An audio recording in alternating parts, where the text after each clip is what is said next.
Welcome to another episode of This is 30. Today we're going to be discussing a topic very close to my heart, fatherhood. In celebration of Father's Day, we're going to be talking about daddyhood, and in the house we've got Joshua Chitsika. I know him as Josh. I know him as Uncle Josh. So I had to think, what should I say? Baba Fadzi. Baba Fadzi, yes. Baba Fadzi is in the house. Thank you so much, Josh, for honoring this invite and coming to the studio to chat to us. It's an honor. Thank you for having me, guys. It's an honor from my side. The reason why I'm here is also sad I'm here, because I left her. Aww. So Fadzi, I miss you wherever you are, baby girl. Okay. To start off this topic, I'm going to ask you guys, I'm also going to answer, TV. Who is your favorite TV dad? Whether it's an actor or in the show or whatever, TV dad, who's your favorite? Modern Family. Oh, yes! What other? I mean, yeah, you're right. For me, it's a bit controversial, but I don't know if you guys know him. Raymond Reddington. Yes. Till this day, I don't know if he's the father or not. Liz's father. But I mean, the way he loves that woman, he must just be the father. And the way he has gone to the lengths and breadths of this earth for that woman. And we still don't know. And we still don't know, but he's What show is that? The Blacklist. Sorry. It's like a criminal vibes. And you, Josh?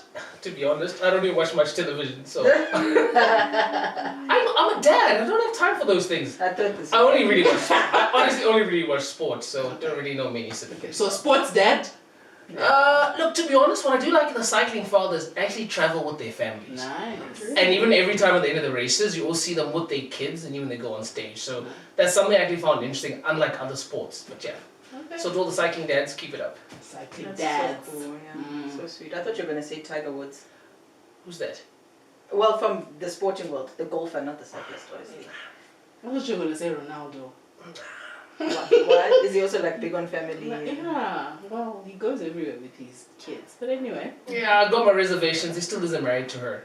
Oh. Yeah. And he actually had to get a permit to live with her. I think he's now in Saudi. Because in Saudi, you can't stay with someone who's not your wife. Don't know why, but yeah. Okay. So, just to interject, so you believe fatherhood is a better method when you're married to your partner? Yes, I actually do. Okay. Yeah, so, I mean, having one is hard. Having two is perfect. And even better for the child. And in the world we're living in now, the idea that mom and dad are together means so much more to the child than actually just trying to say you're doing this on your own. So, yeah. Okay. So, I'm going to kickstart by asking you about your relationship with your own father.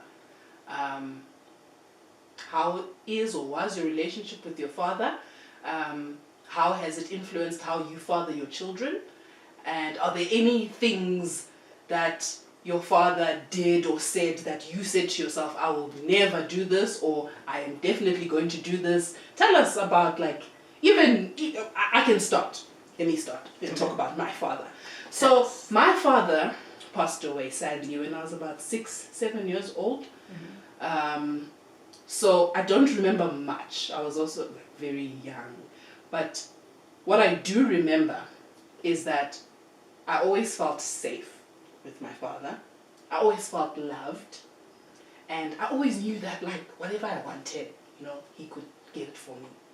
Which has been very important to me now as an adult, because that's literally probably the only thing I remember about my father now that I'm older.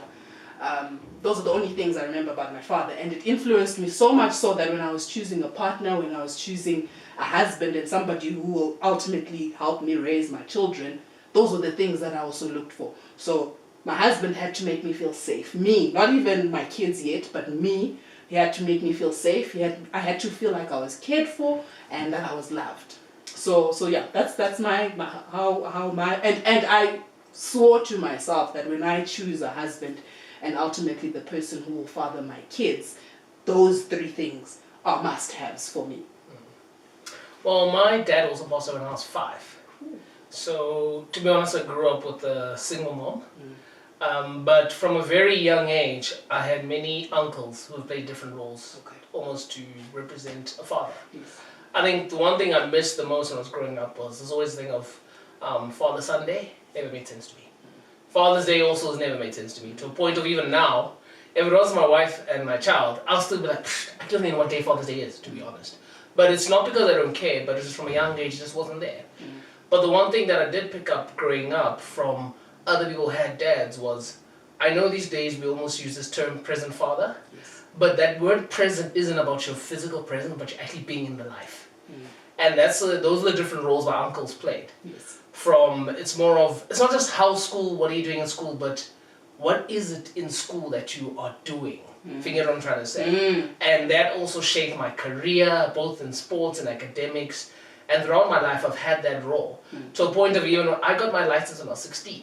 Wow. Because one of my uncles was also like, Josh, the first thing you need to learn and do is know how to drive. So I didn't have a father, but all these other uncles played different elements.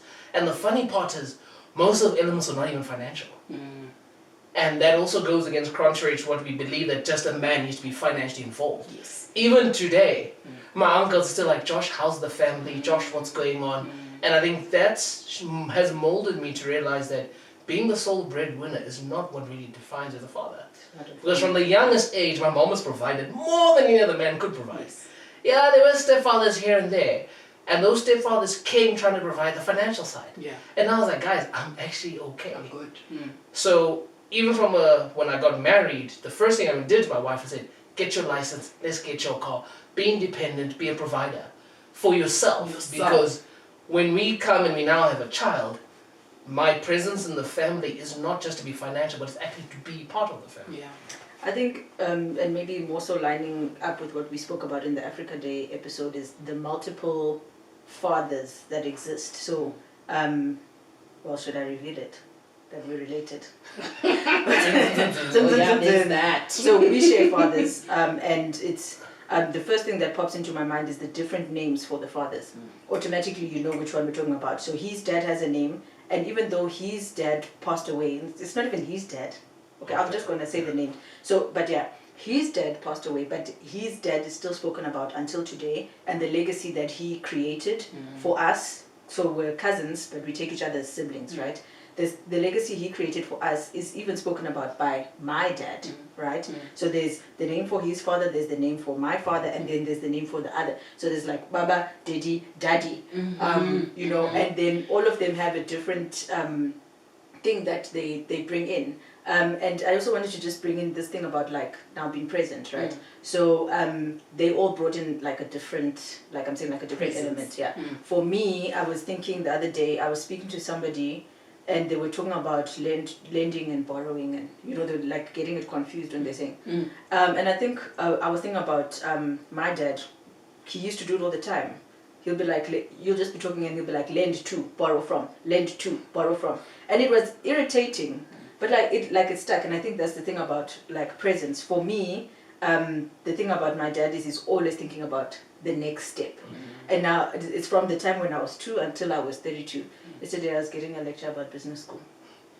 But it's very interesting. It's like, and I thought about it as I was quite mad at him, even as he did it. But afterwards I was like, oh, he's not my friend, he's my father. And I want him to be my friend. But like he's like, well, what I'm going to do for you is I'm always going to look out for the next step. And that's how he's present. Well, I actually blame him for what's happening in our life. I won't reveal it on air, but it's his fault. Something to do with business school is happening in my household. But Dad, we thank you. We want to know. Okay, so fine. I've lost my train of thought. They need to edit this out. What's your favorite thing about seeing your husband as a father? So like maybe something you didn't anticipate to see. How gentle and soft. So generally speaking, he is generally a very gentle and soft guy. But I feel like seeing him with the babies, they're still very young. Our kids are still very young. But seeing him with like babies and delicate little girls, like especially when they're sick. Like I don't have patience for kids when they're sick. But my husband, he's got so much patience for sick babies. He will make sure that they are dressed warmly, that they're taking their medication, that they close their mouths when they cough. Like he makes sure they are taken care of. I'll just be like, Just make sure she takes the medication. She'll be fine. You know, he's actually nurturing in that way. You know, and seeing that side of him has been very interesting for me because I never expected to. I thought I would be the one that's, you know, nurturing and gentle, but no. So when they're sick, he's the one. I'm actually just like, don't cough on me. Close your mouth, you're gonna make me sick. And he will sleep next to the child while she coughs her life Sickness out and health. Yeah, they have an in sickness and in health relationship.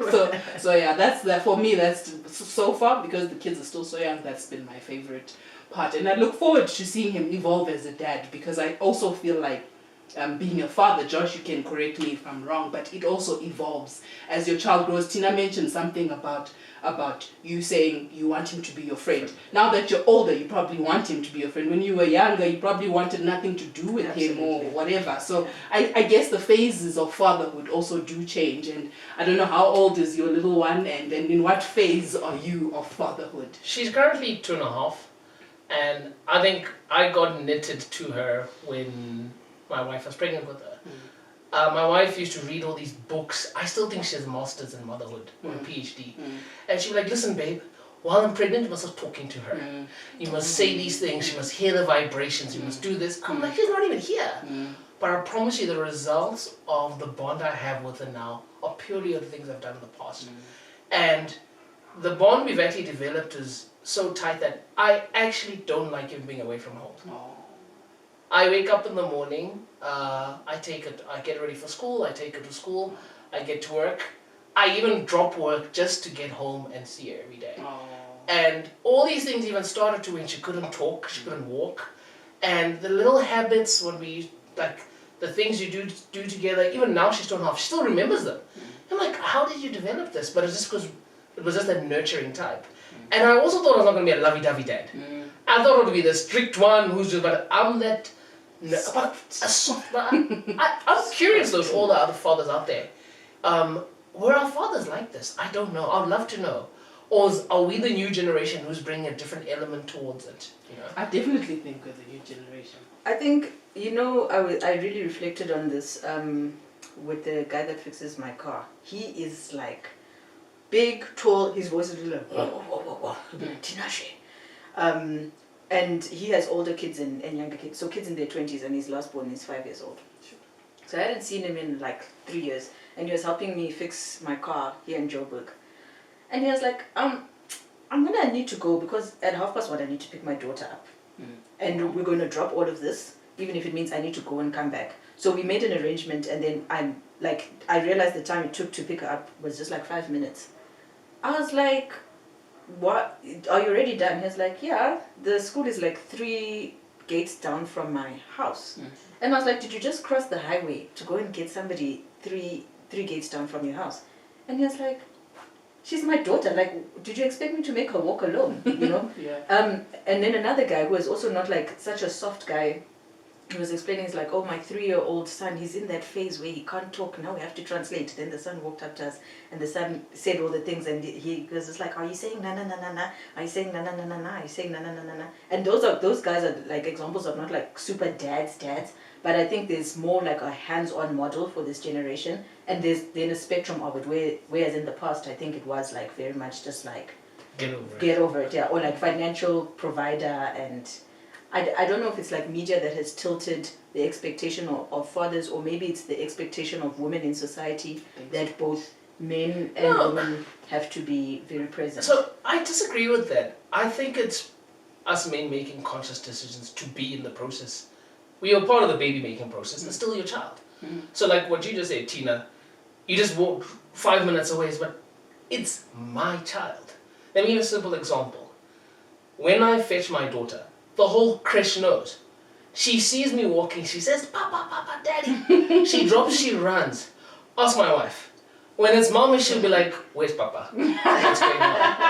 And that 10-minute drive to school and home, that's actually what gets me going through the tough day, through the adulting of work.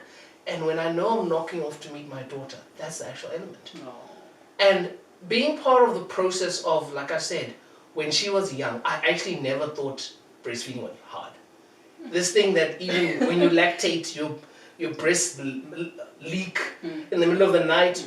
Buddy used to have to wake up and pump. I used to wake up with her. Get the pump, sit with her, talk to her, fetch the baby, put Fadzi down because the baby was already on a sleep pattern.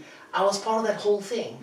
To the point of now, like I'm saying, it makes sense. So I'm trying to go back to what you're saying that I don't think it's so much to do with media, but us fathers making a deliberate effort to actually be part of their lives.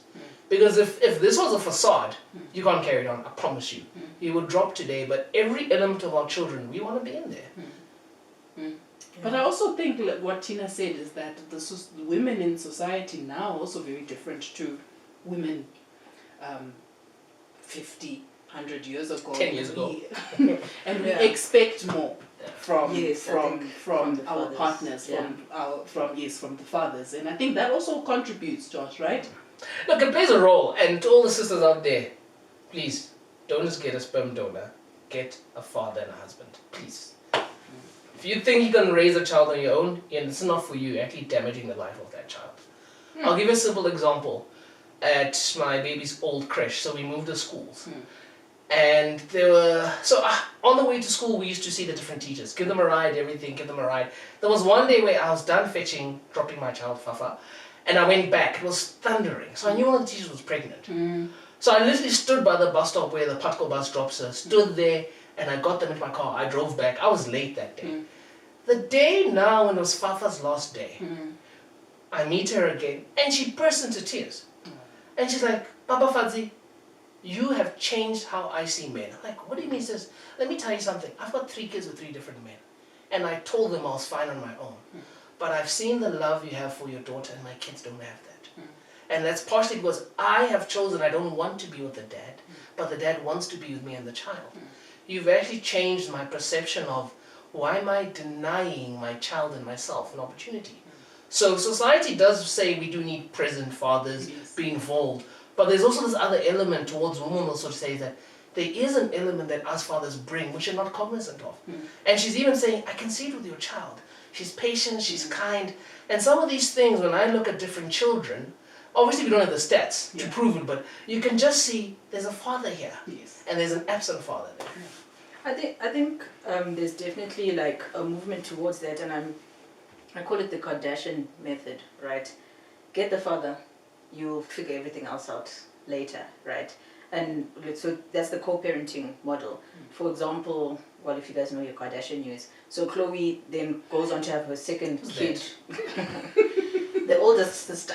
Yeah. Kim, ne? No, the oldest. Oh no, the Kim's second oldest one. Okay, I don't know the order, but she had a second child with her baby daddy, who was expecting a child with another woman at the time. So she went on to have a child with that guy, right? Okay, first of all, is the model that people believe in that, well, they've sort of created, just have all your kids with that one man, even if he's terrible, right?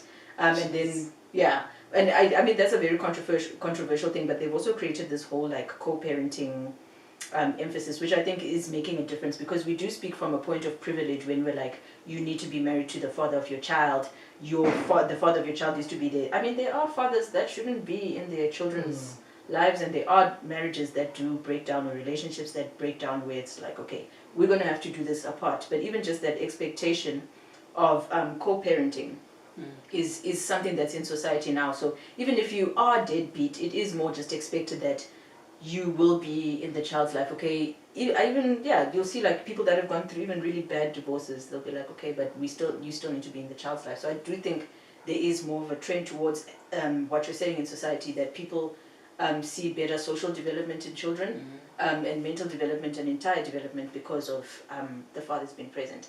And I just want to say, and maybe it's also from the point of privilege, I went through a very rough period in my life where like everything was shaking. And I found myself at that time, I used to call myself the daughter of what my dad is. So let's say my dad was Jeff. I would just be like, okay, daughter of Jeff. I do something and be like, oh, that's what daughter of Jeff does. What would Jeff want his daughter to do now? You know, and that's in my 30s. Yeah. And I really, really thought about it. It was like, what would I have done if he wasn't there? Yeah. Whose daughter? Who? Daughter of who? Daughter of who? And it's It's not almost that like you don't have an identity. Yeah, so I just picked up, when I didn't have an identity, I just picked up His identity, and it guided you And through whatever you Yeah, were through going a through. very rough That period. is deep. Yeah, That exactly. is very deep. And it's not like I don't have a mom. And I'm sure she's Yeah. just like, what is happening? I'm still here. But yeah, I think it's very interesting how these things and memories carry on. I want to find out from you, Josh, when you found out you were going to be a dad, and as you have been a dad for the last 2.5 years, how has it changed your thinking, and has it made you want to do anything different than how you ever did things in the past? I've become more patient, more tolerable. That's the English word. I think Philippians 4 is becoming real now. What is Love is patient. Oh, I don't know if Philippians 4. Someone edit that.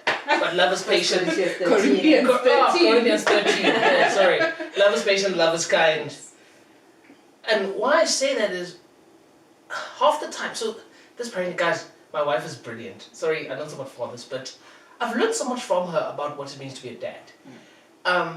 You see, for example, we had lunch with friends last week, and they had like a nice TV stand and a nice thing, and the father, like my friend, his baby's like 6 months, says, "Hey Josh, do you think we need more room for as the baby grows?" I'm like, let me tell you something. This toddler doesn't know that table's dangerous. This toddler doesn't know that's a television. So what you're going to do is you're going to get upset that they're doing things that are damaging your area.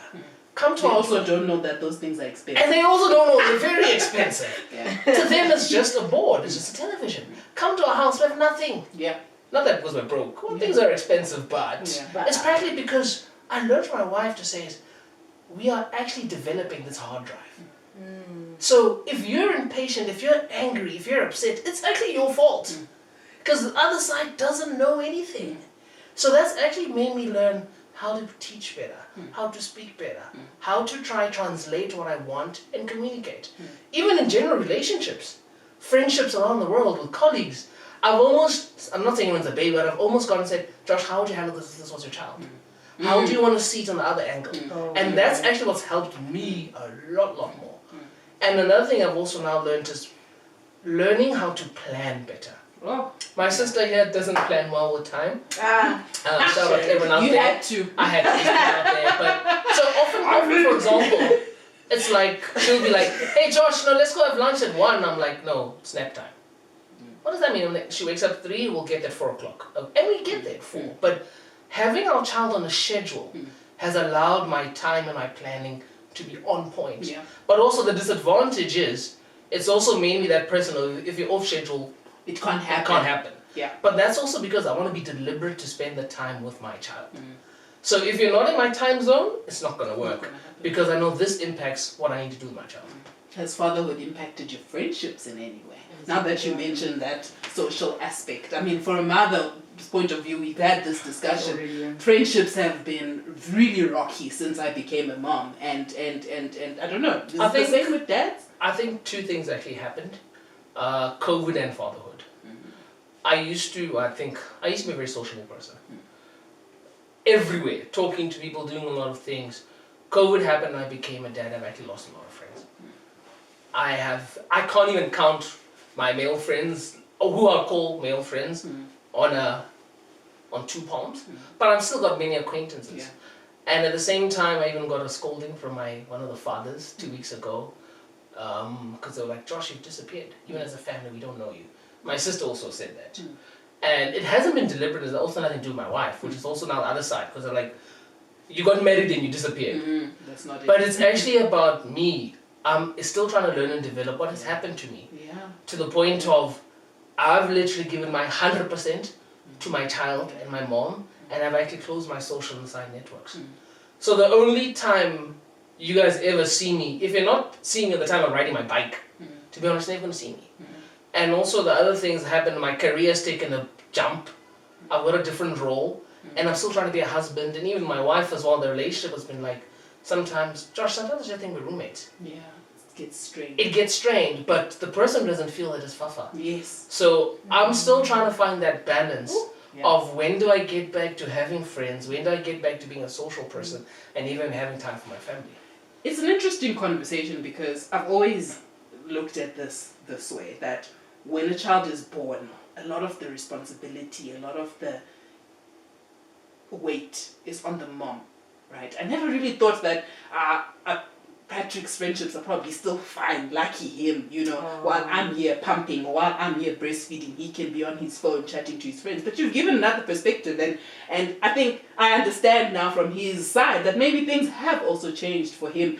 And the thing is, when you become a parent, you're basically growing into a new person. You're becoming a new person, and it's difficult to find balance. I mean, we're only about 2.5, 3 years in, and still trying to find the balance. And then you add a spanner in the works of another child, and then it's like you're starting again. Can I ask the question then, as the observer, so as the mother in the relationship, what have you assumed has been the hardest part of fatherhood for your husband? And then we can also reflect it back to you. I think it's difficult for him to understand what I'm going through if I don't communicate it. So I think this happens with a lot of women. Like when you first give birth, when your child is like, in those first few weeks, you really become stressed and very emotional, and you can literally cry for anything. And then here's poor husband doesn't what know do I do? what to do. Do I move? Do I not? It actually starts in pregnancy. I remember when I was pregnant, I didn't like the way he smelled. I asked him like 5 times in a day, did you shower? Yeah.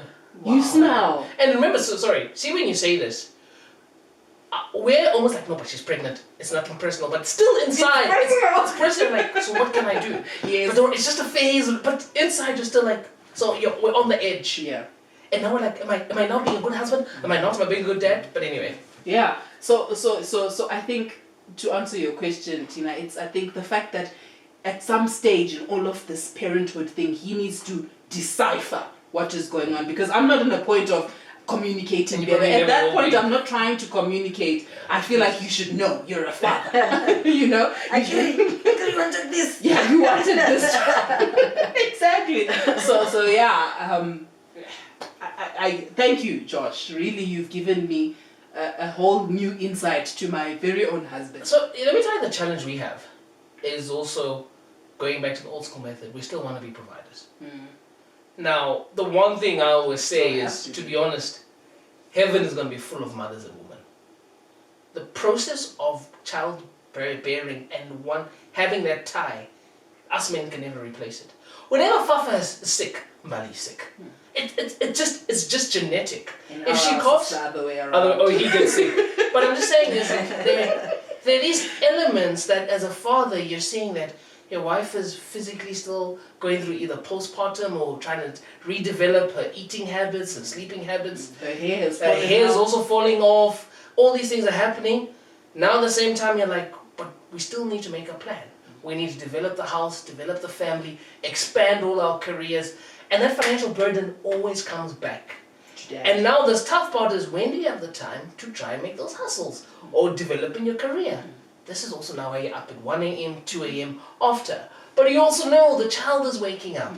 So when I hear about also men committing suicide and fathers, a lot of things taking place, we're going through a lot. And I think the one thing my wife always forces me to say, babe, talk to me. Talk. But here's the issue, is that something you need to understand about our gender, sometimes we don't know things are actually happening. The same way you're saying, read me. You should read. We're also in that space of like, until we've had the chat, I'm like, I actually don't know I was in that space. And maybe that's something that fatherhood has shown me, is I am going through so much that I actually continually have these reflections with Mbali. And she can pick it up and see. I mean, the other day, I went for a cycle at 3. I left work, I got home, I took my bike at 3 p.m. and just went for a ride. And Mbali has picked up, Josh likes to exercise because it makes him feel better. He relaxes. But afterwards, when I go, say, hey babe, what's up? He lets out what's on his mind. So my learning is almost to say, how do I communicate better? And I think that's the challenge, is we're not good communicators. And where it rubs off is this: to our child, we're fine. To our spouses and people around us, we're tense. And that's something I need to improve on. Yeah, Josh, you've given us a lot to think about and a lot to digest. Go ahead. Okay, to wrap up the episode, can I? Yeah. I had one question for Okay, him. ask the question. Okay. Something that I'd just like you to do in like 30 seconds. Okay. Right? You have modeled to us a model husband and model father. Obviously, you have your imperfections. But as a present dad, we're going to use that term. To the camera, talk to an absent father Oh, dear. and tell them something. Like, don't punish your child for the decisions that either you and your spouse had, or the reason of the relationship with that person. Children came into this world, and many also can't have kids, and they don't know the reason why you're not there. But within them, and the way God made us, they're actually yearning and looking for a relationship with you. Now the challenge is, what does that relationship look like? We don't know. What would that relation be? We don't know. But trust me, every night and every day, people are looking for their fathers. Yeah. My father died when I was 5. Until today, I still cry to God asking, why did you take him? It's even worse for a father or child who knows that dad is present but doesn't want to be here. And the worst thing is, we're not fixing society by not being present. Women empowerment is taking place. We keep employing women. Women are growing, get careers, but we're not doing anything to the man. White, black or African. The black man is still a struggle. And the worst part, he's also not a father. So if you can, try and make a change. And it's not for you, but it's for the greater good of those who you've been part of making. Thank you. Thank you, Josh. Yeah, it's a very deep message. I'm not going to ask what I was going to ask anymore. Okay. Yeah. Thank you so much, Josh. Thank you so much for being here. Thank you so much for your contribution and joining us on this conversation. Cool. Thank you for having me, guys. Shout out OJ Designs, please. Follow on Instagram. Fun and friend. Thank you so much for tuning into this episode on Fatherhood. We hope you enjoyed it. Please leave your comments, questions, whatever it is in the comments box below. Thank you so much for your time. Thank you, Shumi. Thank you, Joshua.